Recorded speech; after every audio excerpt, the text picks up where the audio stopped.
Au fin fond du Caucase, un cortège sinistre surgit de la tempête de sable qui commence à peine à se lever.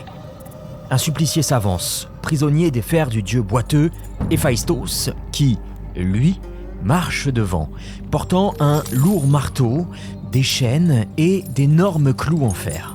Le prisonnier est entouré de Kratos le puissant et de Bia la brutale, les deux serviteurs du grand Zeus. On entend à peine les quelques mots prononcés entre les trois bourreaux. En revanche, ce qu'on entend très bien, ce sont les rires cruels de Kratos qui va enfin exécuter la sentence de son maître Zeus. Et on sent qu'elle va être terrible, cette sentence/vengeance. De toute façon, Kratos haït de tout son âme ce prisonnier pour ce qu'il a pu faire aux Olympiens et aux Olympiennes. En fait, il ne comprend littéralement pas. Ça le dépasse.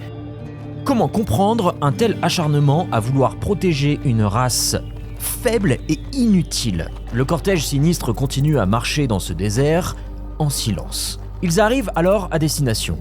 Au milieu de rien, le néant, nada, walou, kutchi, du sable, des cailloux, des rochers, du sable, des cailloux, des rochers, un petit charnium, du sable, des cailloux, des rochers. À perte de vue, le prisonnier est alors jeté contre un rocher.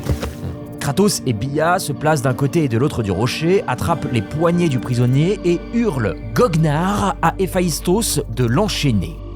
Ils veulent en finir et vite les deux ravagés. Héphaïstos connaît très bien le pauvre bougre qu'il est en train d'enchaîner. Ils s'entendaient plutôt bien les deux.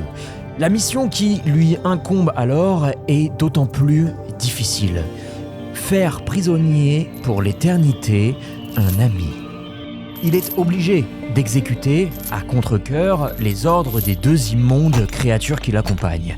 Il forge, comme il sait si bien le faire, et enfin il lie les membres du prisonnier de ses chaînes, de manière à ce que ce dernier ne puisse plus jamais s'échapper du désert. De son tombeau à ciel ouvert, à Ouranos ouvert.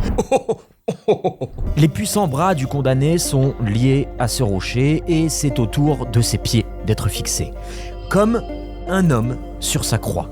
Et dans un silence terrifiant, chaque coup de marteau fatal résonne dans toute la vallée et devient le chant de celui qui ne sera plus rien, de celui qu'on était censé oublier à tout jamais. We held on tight, but it felt so